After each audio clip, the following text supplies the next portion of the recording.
नमस्कार दोस्तों, हम जानेंगे कि राधन छठ की विशेषता क्या है। यह किस दिन होती है, इसका क्या महत्व है। यह जानने के लिए हमें ये वीडियो पूरा देखना पड़ेगा। आपको अगर ये वीडियो अच्छी लगे तो लाइक करना ना भूलें, मेरे चैनल को सब्सक्राइब करें। राधन छठ की रात को शीतला सातम की तैयारी करी जाती है। इस दिन माता सबके घर आती है, घूम घूम कर जाती है। ठंडी रसोई क्यों बनाई चलनी चाहिए, क्यों ठंडा खाना खाना चाहिए, यह त्यौहार क्यों मनाते हैं, इसके विषय में ऋतु, स्वास्थ्य और भाईचारा, मौसम बदलाया है, बरसात का टाइम है, गर्मी भी धीरे धीरे आती है। रांधन छठ को शीतला सातम की ठंडा खाना बनाया जाता है, इससे स्वास्थ्य अच्छा रहता है। रांधन छठ को जो हमें खाना बनाते हैं, जिसमें हमें बाजरे की रोटी, छाछ, दही वाली भिंडी, मग की सब्जी, पूरी, यह सब वस्तु बनाते हैं। यह सब बनाकर चूल्हा को ठंडा करा रखा जाता है। फिर रसोई साफ कर देने की और उसे दूसरे दिन सुबह जल्दी उठकर नहा धोकर चूल्हा पूजन करने का होता है। चूल्हे को जलाना नहीं होता है उस दिन, परंतु आज के समय में 2 गैस या 3 गैस वाला चूल्हा हो गया है। उसमें से एक गैस जलाते हैं और 2 गैसों की पूजा करते। घर में सब ठंडा खाना खाते हैं, पर बहुत जगह ऐसा है कि सब लोग ठंडा खाना नहीं खा सकते। आजकल का स्वास्थ्य ठीक नहीं रहता, घर में कोई ना कोई को बीमारी होती है और बहुत सारे लोगों को चाय पिए बिना नहीं रहा जाता। इसीलिए एक ही चूल्हे की पूजा करी जाती है और एक चूल्हा जला सकते। पुराने ज़माने में मिट्टी के चूल्हे होते थे। रात में शीतला माता की पूजा होती थी और फिर पूरा दिन चूल्हा नहीं जलाया था, परंतु आजकल इलेक्ट्रॉनिक चूल्हे हो गए हैं। फिर भी बहनें उसको ठंडा रखती हैं और पूजा करती हैं। इस दिन नया मटका भरा जाता है, दही का कुल्हड़, हाथ पंखा। राधन छठ पर यह सब वस्तु पहले लोग को दान करते थे, परंपरा हुआ करते थे। अब हमारे पूर्वज यह सब परोपकारी से जोड़ी मतलब भावना और मतलब का दान करने से रखते थे। तब फ्रिज, कूलर, नवा उपकरण आए थे, उनकी नई शोध हुई थी। यह त्यौहार राधन छठ का शीतला सातम, यह सब उत्साह भी मनाते थे। इसका कारण यह भी है कि आज के दिन राधन छठ पर बहुत सारी स्त्रियां मिलकर सब रसोइयां बनाती हैं। एक साथ रहने का लाभ भी मिलता है। बाजरे का वड़ा, पूरी, लाडवा, गाठिया, चिवड़ा, मीठी पूरी, थेपला, पातरा, तीखी पूरी, भरेला भिंडा, कंकोड़ा, भरेला मिर्चा, तीखी सेव, खीर, मिठाई, ये सब चीज़ें बनती थी सबके घरों में।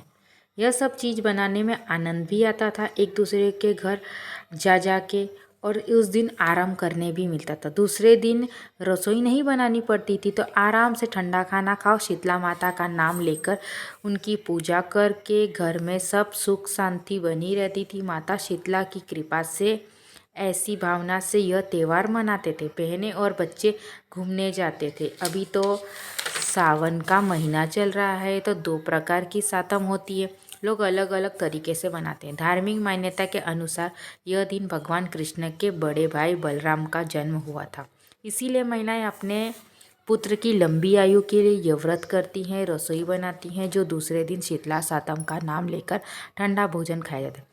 इसीलिए आज के दिन रांधन छठ होती है। इसीलिए नियम है कि रात को भोजन बने और रिवाज होता है।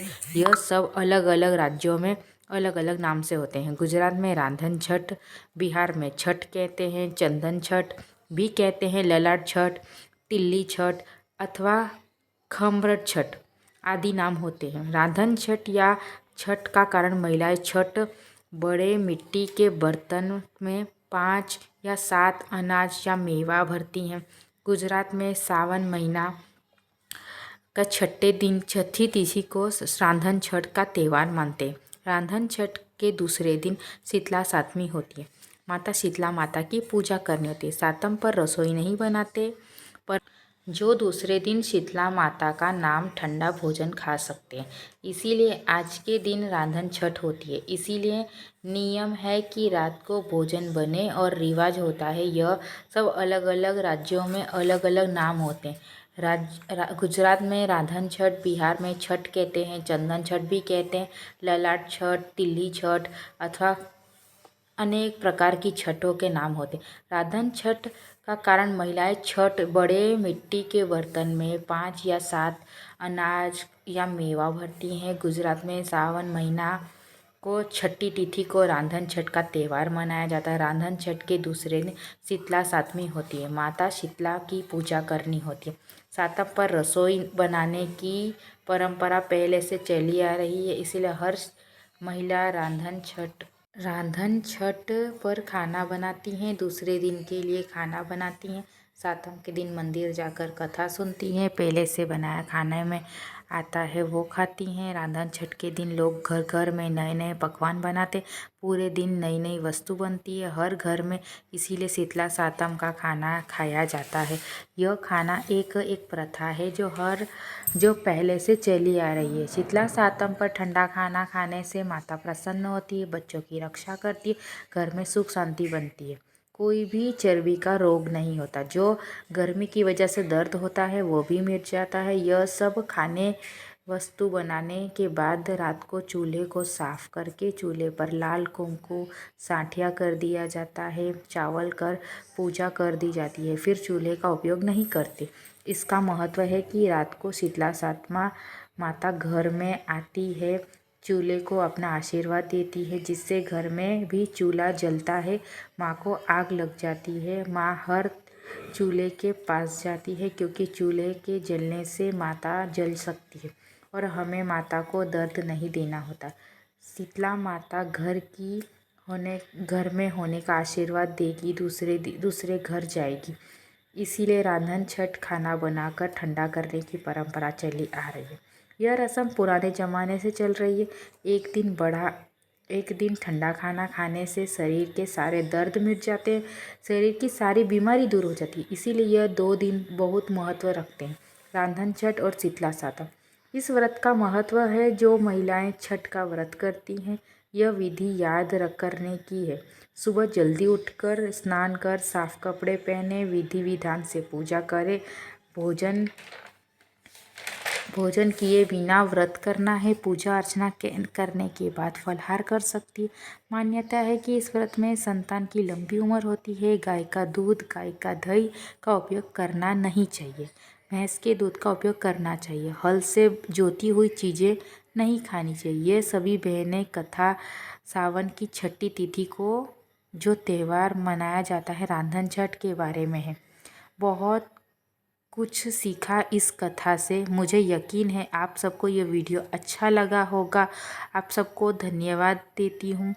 अगले वीडियो में इससे भी अच्छी कहानी मैं लाती रहूँगी। तब तक के लिए मेरे चैनल को लाइक एंड सब्सक्राइब करना ना भूलें और रांधन छठ में ठंडा खाना बनाएं, अच्छा खाना बनाएं, ठंडा खाना खाएं। शीतला सातम पर माता जी की कृपा आप पर बरसेगी।